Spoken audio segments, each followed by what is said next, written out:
மீண்டும் நாம் சந்திப்பதில் மகிழ்ச்சி. 37வது வினா, பட்டியல் 1இல் உள்ள சொற்றொடரை பட்டியல் 2இல் உள்ள தொடர்களுடன் பொருத்தி கீழே உள்ள குறியீடுகளை கொண்டு சரியான விடையை தேர்ந்தெடு. முதல் பட்டியலில் பார்த்திங்கன்னா, பேதையர் நட்பு, பண்புடையார் தொடர்பு, அறிவுடையார் நட்பு, இடுக்கண் களையும் நட்பு. இடுக்கண் அப்படின்னா துன்பம் அப்படின்னு அர்த்தம். ரெண்டாவது பட்டியலில் ஒடுக்கை இழந்த கை, வளர்ப்பிறை, நலில் தோறும்னு போட்டிருக்காங்க. அது நவில் தோறும்னு வருத்தம். நவில் தோறும் அப்படின்னு அதை சொல்லணும். தேய்பிறை. இப்போ பேதையர் நட்பு அது தேய்பிறை போல கொஞ்சம் கொஞ்சமாக அது குறைந்துவிடும். அறியாமை உள்ளவர்கள் மூடர்களுடைய நட்பை நாம் எவ்வளவுதான் காப்பாற்றி வைத்திருந்தாலும் அது ஒரு நாள் தேய்பிறை போல கொஞ்சம் கொஞ்சமாக தேய்ந்துவிடும். எனவே பேதையர் நட்பு தேய்பிறை என்று 4, 1க்கு 4. பண்புடையார் தொடர்பு அதான் நவில்தோறும் நூல் நயம் போல. நவில்தோறும் நூல் நயம் போல. படிக்க படிக்க படிக்க படிக்க எப்படி ஒரு நூலில் இருக்கக்கூடிய கருத்துகள் நாம் மனதில் ஆழமாக பதிகிறதோ அதேபோல் பண்புடையாருடைய தொடர்பு நாம் பழகும்போது திரும்ப திரும்ப திரும்ப திரும்ப அது மனதில் ஒரு இனிய சுவையை கூட்டும், நிறைவை தரும். இப்போ பண்புடையார் தொடர்பு நபில்தோறும் 3ல் வருது. அறிவுடையார் நட்பு அது வளர்வரை போல. பேதையர் நட்பு எப்படி தேய்வரை போல இருக்கிறதோ அறிவுடையார் நட்பு வளர்வரை போல. 3வது 2க்கு. இடுக்கண் களையும் நட்பு. உடுக்கை அப்படின்னா உடைன்னு அர்த்தம். உடுத்தக்கூடிய கை, அதுதான் உடுக்கை. உடுக்கை என்பது உடையை எவ்வளவு சீக்கிரமாக கை தடுக்கிறதோ, நம் உடலிலிருந்து சில நேரங்களில் விலகக்கூடிய ஒரு ஆடையை அனிச்ச செயல் போல நமது கை தடுக்கிறதோ அதே போல் நமக்கு வரக்கூடிய துன்பங்களை களையக்கூடிய ஒன்றுதான் அற்புதமான நட்பு. எனவே 4க்கு 1. அப்போ முதல் தான் சரியான விடை என்பது உங்களுக்கு நன்றாகவே தெரியும். சரியான விடையை தேர்வு செய்ய ஆயிடை அணங்கின் கற்பும் ஐயனின் அருளும் செய்ய தூய நல் அறனும் என்று இங்கு இணையென தொடர்ந்து காப்ப. இவ்வரிகளில் சீதையை அழியாமல் காப்பாற்றியவை எவை அப்படின்னு கேட்குறாங்க. ஆயிடை அணங்கின் கற்பும், கற்பு ஐயனின் அருளும், உனது அருளும். அனுமன் சீதையை கண்டுவிட்டு ராமனை பார்க்க வருகிற போது ராமன் கேட்கிறான், நீ சீதையை பார்த்தாயா என்று கேட்கிறான்.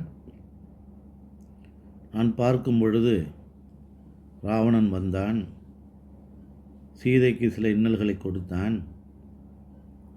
அவளுடைய இன்னல்களை தாங்க முடியாத சீதை, ராமனாகிய கணவன் இனிமேல் நம்மை பார்க்க வருவதற்கு வாய்ப்பில்லை என்று நினைத்து ஒரு கொடியை எடுத்து கொம்பில் கட்டி தற்கொலைக்கு முயன்ற பொழுதுதான் நான் அங்கு ராமா என்று ஒலியை எழுப்பி அவளை காப்பாற்றினேன்.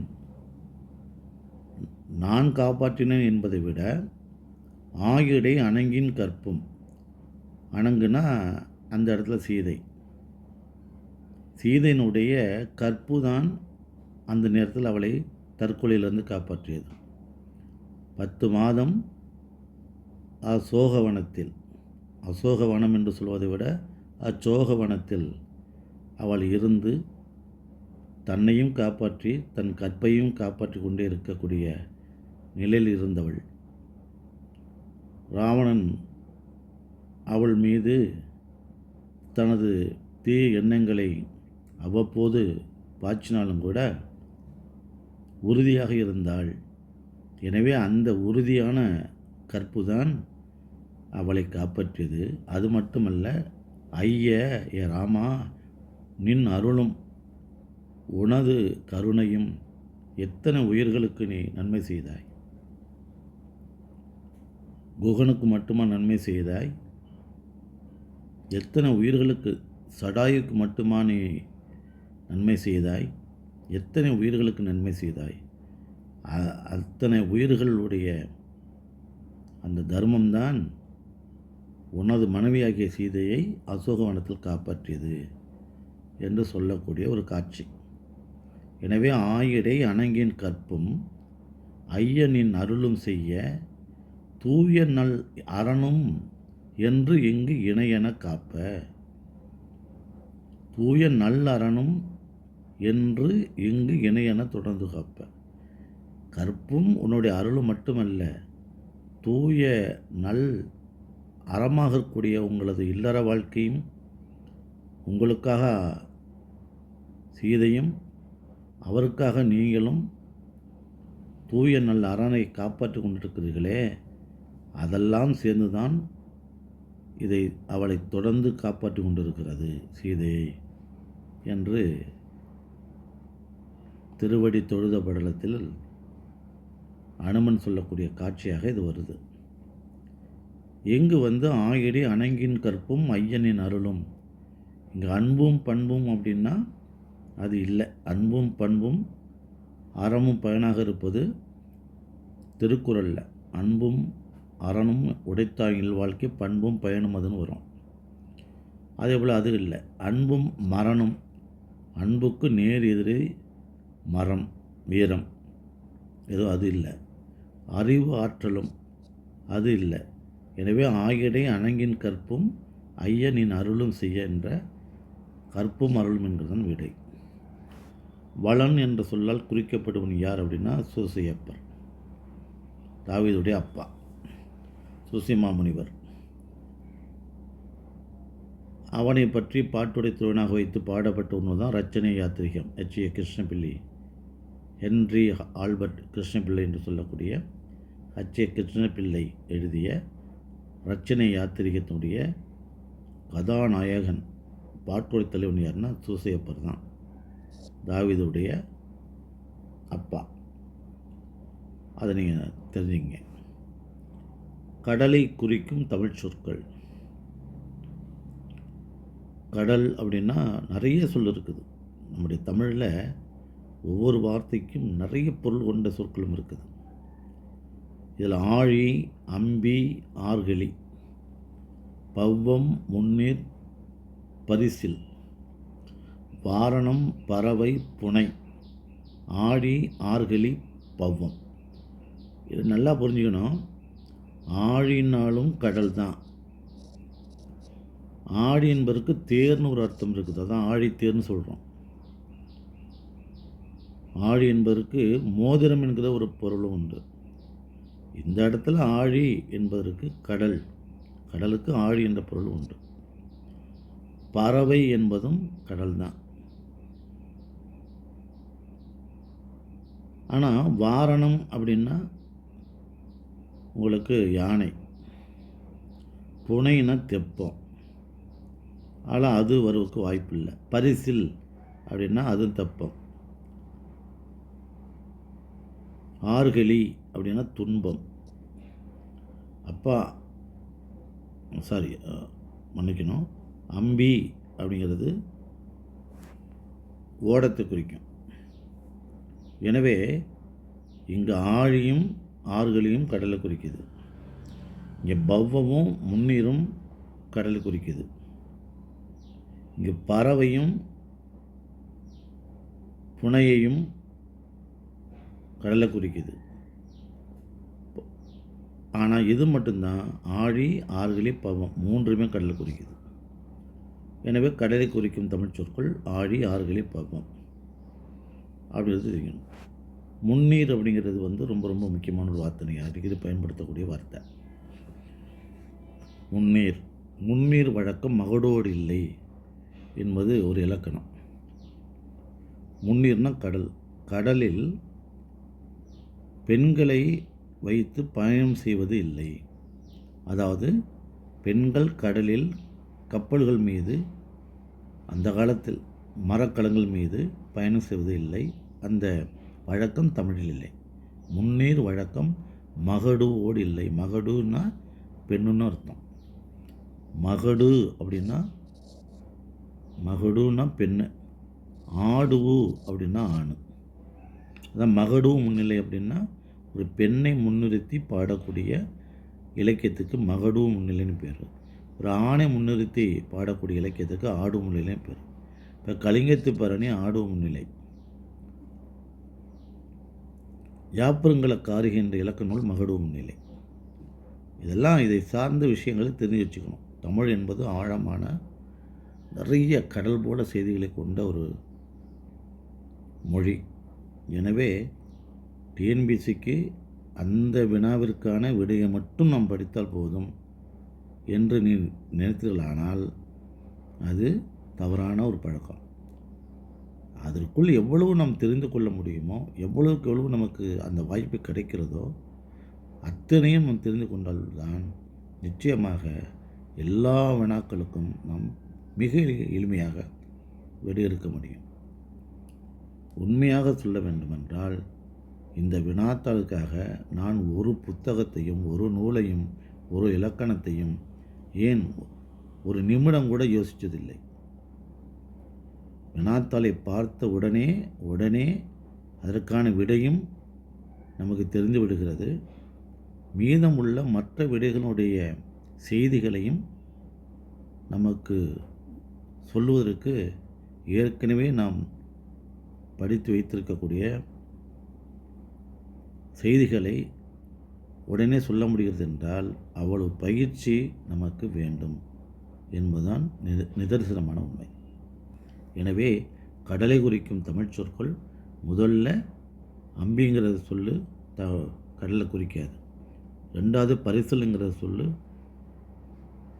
கடலை குறிக்காது. மூணாவது புனை என்கிற சொல்லு கடலை குறிக்காது. வாரணம்னா கடல் அர்த்தம். அதனால் அதை பார்த்துங்க. அப்புறம் தமிழுக்கு கதி என்று போற்றப்படும் நூல்கள். பாட்டும் தொகையும் அப்படின்னா அது 8 தொகை 10 பாட்டு. பாட்டுனா 10 பாட்டு, தொகைனா 8 தொகை. சங்க இலக்கியம் அது தமிழுக்கு கதின்னு வரதில்லை. இப்போ கதிங்கிற வார்த்தையில் என்னென்ன எழுத்து இருக்குது? தமிழுக்கு கதினா கா, இன்னொரு எழுத்து தீ, 2 எழுத்து இருக்குது. கானா கம்பராமாயணம், தீனா திருக்குறள். அப்போ ராமாயணம் குறள் தான். பாட்டும் தொகையும் அப்படிங்கிறது 8 தொகையும் 10 பாட்டும். சிலம்பும் மேகலைங்கிறது இரட்டை காப்பியங்கள். பாரதமும் ராமாயணமும் அப்படிங்கிறது இதிகாசங்கள். எனவே தமிழுக்கு கதி என்று போற்றப்படும் நூல்கள் கா என்ற எழுத்துக்கு கம்பராமாயணமும், தீ என்ற எழுத்துக்கு திருக்குறளும் என்பதை தெரிஞ்சுக்கணும். அதுக்கடுத்து பட்டியல் 1 உள்ள சொற்றோடைய பட்டியல் 2 உள்ள சொற்றுடன் பொருத்தி குறியீடுகளை கொண்டு சரியான விடையை தேர்வு செய்க. வனப்பு என்ற அந்த பொதுவான பெயர் கண் வனப்பு, எண் வனப்பு, பண் வனப்பு, கால் வனப்பு. சிறப்புன்னு அர்த்தம். வனப்புனா சிறப்பு அப்படின்னு அர்த்தம். கண் வனப்பு அப்படின்னா அது கண்ணோட்டம், நம்ம பார்க்குற பார்வையில் தான் இருக்குது. ஒரு கண்ணுடைய சிறப்பு எதை நீ பார்க்கிறாய் என்பதை பொறுத்து தான். அப்போ 1க்கு 3. எண் வனப்பு அப்படின்னா எண் அப்படிங்கிறது என்ன? ஒரு தொகை, எண், ஒரு அளவு.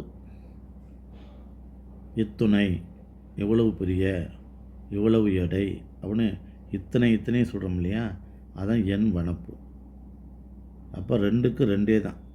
2க்கு 2 தான் எண் வனப்பு தான். பண் வனப்பு அப்படின்னா பண்ணுனா இசை, சொல்லுன்னு அர்த்தம். பண்ணுனா இசை அல்ல சொல்லு. நம்ம பேசக்கூடிய வார்த்தை அடுத்தவங்களுக்கு நன்று என்று சொன்னால் அதான் உனது பண் வனப்பு. உனது வார்த்தையினுடைய, உன்னுடைய இசையினுடைய, பண்ணுனா இசை, உன்னுடைய இசையினுடைய அந்த சிறப்பு என்பது எதை பொறுத்தது? கேட்டார் நன்றென்றேல். யார் கேட்டு அது அழகாக இருக்குது, நல்லா இருக்குது, கேட்க கேட்க இனிமையாக இருக்குன்னு சொல்கிறாங்களோ அதுதான் உன்னுடைய பண் வனப்பு. அப்போ 3க்கு 4, 3க்கு 4. கால் வனப்பு என்னது? எல்லா இடத்துக்கும் போகாமல், இழிவான இடத்துக்கு போகாமல், சரியான இடத்துக்கு போகிறது தான் காலினுடைய சிறப்பு. அப்போ செல்லாமை, எல்லா இடத்துக்கும் செல்லாமல் தகுதி உள்ள இடத்துக்கு செல்வது தான் கால் வனப்பு. இப்போ கண் வனப்புனா கண்ணோட்டம், எண் வனப்புனா இத்துணை இல்லையா, எண்ணிக்கை. எண் வனப்புனா எண்ணிக்கைன்னு அர்த்தம், இத்துணை அப்படின்னு சொல்கிறது. பண் வனப்புனா இசை, கேட்டார் நன்றென்றல். கால் வனப்புனா செல்லாமை. அப்போது 3, 2, 4, 3க்கு 4, 4க்கு 1. அப்போ 3, 2, 4, 1. இதுதான் சரியான விடைன்னு ஒன்று தெரிஞ்சுக்கணும். ஆற்றுப்படுத்துதல் என்பதன் பொருள். ஆறு என்கிற வார்த்தைக்கு வழி அப்படின்னு பேர். ஆறுனா வழி, ஆறுனா வழின்னு அர்த்தம். அத்தம் அப்படின்னாலும் வழின்னு அர்த்தம். அத்தம் நாடும் வழி தான். ஓர் அத்தம் நாடு தான் உரத்த நாடுன்னு மாறி இருக்குது. ஓர் அத்தம் நாடு, ஒரே ஒரு வழி உள்ள நாடாக அந்த காலத்தில் இருந்திருக்கிறது. ஓர் அத்தம் நாடு உரத்த நாடு. இப்போ அத்தம்னாலும் வழி தான், 6 நாளும் வழி தான். பழைய காலங்களில் ஆறுகள் வழியாக தான் பயணங்கள், மக்கள் போயிருக்கிறாங்க. பொருளெல்லாம் ஆற்றில் மிதக்கக்கூடிய கட்டைகளில் அதை வைத்து தான் பொருளை அனுப்பியிருக்கிறாங்க. ஏன்னா எந்த ஒரு ஆறும் தோன்றிய இடத்துலேருந்து கடலை நோக்கி பாய தான் போகுது, அது எதிர்த்து வர போகிறதில்ல நீரோட்டம். அப்போ அந்த ஆற்றின் மேலே நாம் பயணம் செல்கிற போது அது ஒரு எல்லா வழிகளுக்கும் இறுதியிலே கடல் வழிக்கு, கடல் முடியும் வரை சென்று விடலாம். எனவே ஆறு என்பது வழி. அதுதான் கோவலன், கண்ணகி, கவுந்தடிகள் 3 பேரும் காவேரி ஆற்றினுடைய கரையோரமாக தான் போனாங்க மதுரைக்கு. பொம்பு ஆறிலிருந்து காவேரி ஆற்றின் கரையிலோடு போனாங்க. போய் தான் உறையூர் என்று சொல்லக்கூடிய திருச்சிராப்பள்ளியிலிருந்து திரும்பவும் அவங்க தெற்கு நோக்கி போகிறாங்க. ஏன்னா ஒரு ஆற்றினுடைய வழிபடுத்தும், சரியான வழியை கொண்டு போகணும்னு அர்த்தம். அப்போ ஆற்றுப்படுத்துதல் அப்படின்னா வழிகாட்டுதல்னு அர்த்தம் இல்லையா. ஆற்றுப்படுத்துதல்னால் வழிகாட்டுதல், அதுதான் ஆற்றுப்படை அப்படின்னு பேர். 10 பாட்டில் 5 ஆற்றுப்படை நூல்கள் இருக்குது. திருமுருகாற்றுப்படை, சிறுபான் ஆற்றுப்படை, பெரும்பான் ஆற்றுப்படை, பொருணர் ஆற்றுப்படை, கூத்தர் ஆற்றுப்படை. மீதம் முல்லைப்பாட்டு, குறிஞ்சிப்பாட்டு, நெடுநல் வாடை, பட்டணப்பாலை, மதுரை காஞ்சி.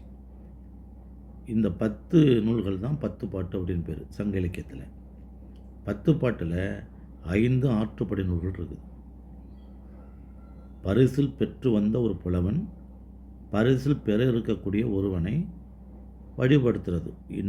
இன்னாருக்கிட்ட போ, உனக்கு இவ்வளவு பரிசு கிடைக்கும் என்று ஆற்றுப்படுத்துவதுதான் ஆற்றுப்படை நூல்கள். எனவே ஆற்றுப்படுத்துதல் அப்படின்னா வழிகாட்டுதல். ஆறுனா வழி என்ற பொருள்பட ஆற்றுப்படுத்துதல்னா வழிகாட்டுதல் அப்படிங்கிறது தெரிஞ்சுக்கணும். அதுக்கடுத்து ஐஞ்சிறும் காப்பியம். ஐம்பெரும் காப்பியம், ஐஞ்சிறும் காப்பியம். இவற்றில் பொருந்தா நூலை கண்டறின்னு போட்டிருக்காங்க. முதல்ல சிறுகாப்பியம், பெருங்காப்பியம்னா என்ன அப்படிங்கிறதுக்கு நம்முடைய தண்டி அலங்காரம் தான் பொது அணியல்ல இலக்கணம் சொல்லுது. காப்பியம் அப்படின்னா அது நகர அமைப்பு, ஊர் அமைப்பு, நாட்டுடைய சிறப்பு, கதை நாயகன், கதை நாயகி, எதிர்நிலை தலைவன், பல்விதமான சூழல்கள், திருப்பங்கள் முதலிய எல்லாவற்றையும் சொல்வதுதான் காப்பியம். ஒரே ஒரு சிறிய பகுதியை மட்டும் சொல்லிட்டா அது தனி பாடல்கள் அல்லது சங்க இலக்கிய பாடலாக வரும். ஒரு மனிதனுடைய கருவறையிலிருந்து அவன் கல்லறை செல்லும் வரையில் உள்ள அனைத்து செய்திகளையும் பல நூறு பல ஆயிரக்கணக்கான பாடல்களாக சொல்வதுதான் காப்பியம். இது ஐம்பெரும் காப்பியம், ஐஞ்சிறுங்காப்பியம் 2 இருக்குது. ஐம்பெரும் காப்பியங்கள் அப்படின்னா உங்களுக்கு சிலப்பதிகாரம், மணிமேகலை, சீவக சிந்தாமணி, வளையாபதி, குண்டலகேசி. ஐஞ்சிறுங்காப்பியங்கள் அப்படின்னா உதயனகுமர காவியம், நாககுமர காவியம், யசோதர காவியம், நீலகேசி, சூளாமணி. இந்த 5 தான் ஐஞ்சிறுங்காப்பியம். இதில் மிகப்பெரிய ஒரு அழகு என்னென்னா, ஐஞ்சிறுங்காப்பியங்கள் எல்லாமே சமண காப்பியம். இது ரொம்ப முக்கியமான ஒன்று. உதயனகுமர காவியம், நாககுமர காவியம், யசோதர காவியம், சூளாமணி, நீலகேசி என்ற அந்த 5 ஐஞ்சிறுங்காப்பியங்களும் சமண காப்பியங்கள் என்பதை நாம் தெரிந்து கொள்ள வேண்டும். இதில் ராவண காவியம் என்பது தற்காலத்தில் எழுந்த ஒரு காவியம். கம்பராமாயணத்திற்கு எதிர்நிலை கருத்து சொன்ன ஒரு காவியம். புலவர் குழந்தை எழுதியது. குழந்தை எழுதிய ராவண காவியம். இப்போ மீதம் உள்ள உதயனகுமர காவியம், நாககுமர காவியம், யசோதர காவியமெல்லாம் ஐஞ்சிறுங்காப்பியங்களில் ஒன்று. ராவண காவியம் என்பதுதான் அந்த காவியத்துக்குள் வராது. அது தற்காலத்தில் எழுதிய ஒரு காவியம். புலவர் குழந்தையால் எழுதப்பட்டது. ராவணனை பற்றுறுத்தவனாக வைத்து பாடப்பட்ட ஒரு நூல். தற்காலத்தில் எழுதப்பட்டது என்பதும் தெரிஞ்சுங்க.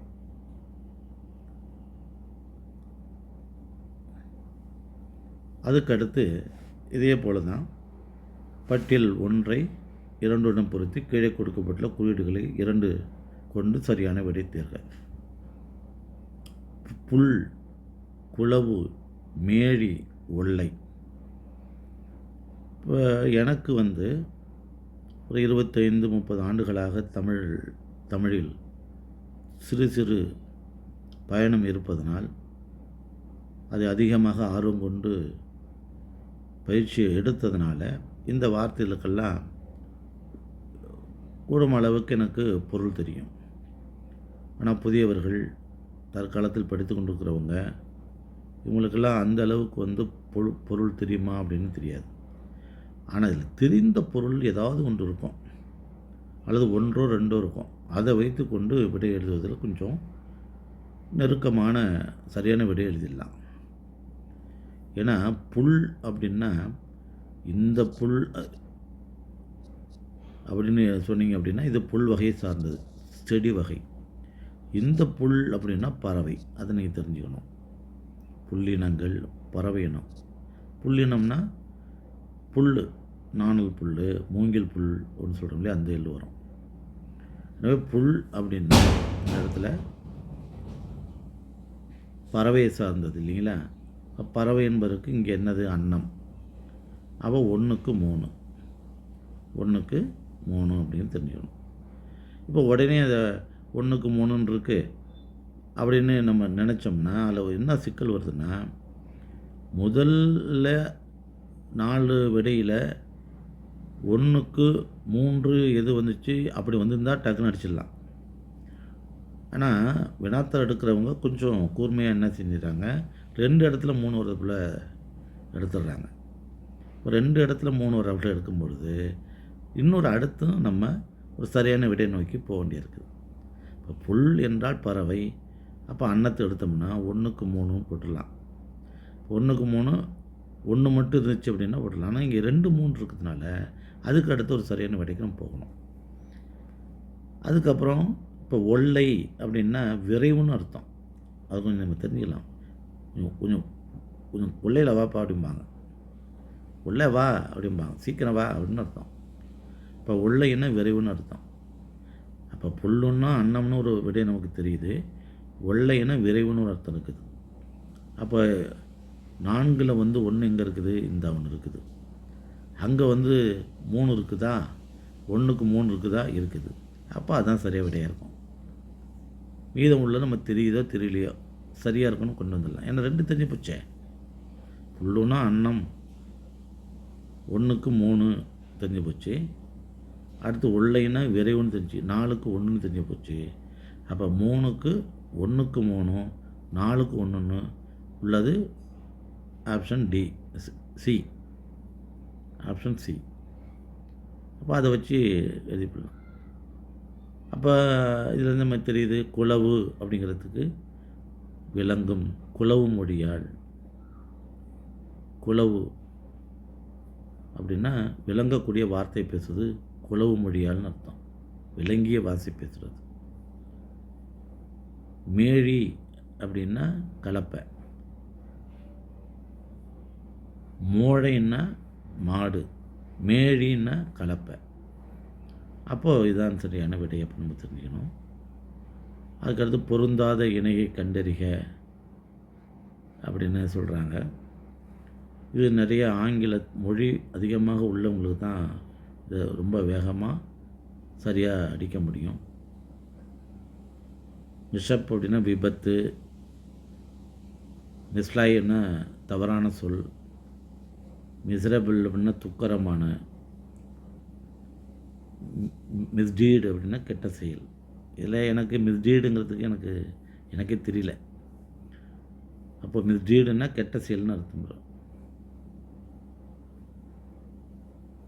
மிசரபிள்னா துக்ககரமான, மிஷப்னா விபத்து, பொருந்தாத இணைனா மிஸ்லைன்னா தவறான செயல் அப்படின்னு இது பொருந்தல்னு சொல்கிறாங்க. மிஸ்லை அப்படிங்கிறதுக்கு என்ன பொருள் அப்படின்னு தெரிஞ்சவங்க நீ கமெண்டில் போட்டுங்க, அல்லது விடையே தெரிஞ்சு வச்சுங்க. எனக்கு அந்த அளவு மொழி, இந்த ஆங்கில மொழியுடைய இதை நம்ம ப்ரிப்பேர் பண்ணி பார்த்துருக்கலாம், ஒரு டிக்ஷனரி பார்த்துருக்கலாம். அதுக்கெல்லாம் நேரம் இல்லை, அது நீங்கள் கொஞ்சம் பார்த்துங்க. அடுத்து வாழ்த்துவோம் என்ற சொல்லினுடைய வேர்ச்சொல். வேர்ச்சொல் அப்படின்னாவே என்ன பண்ணணும்?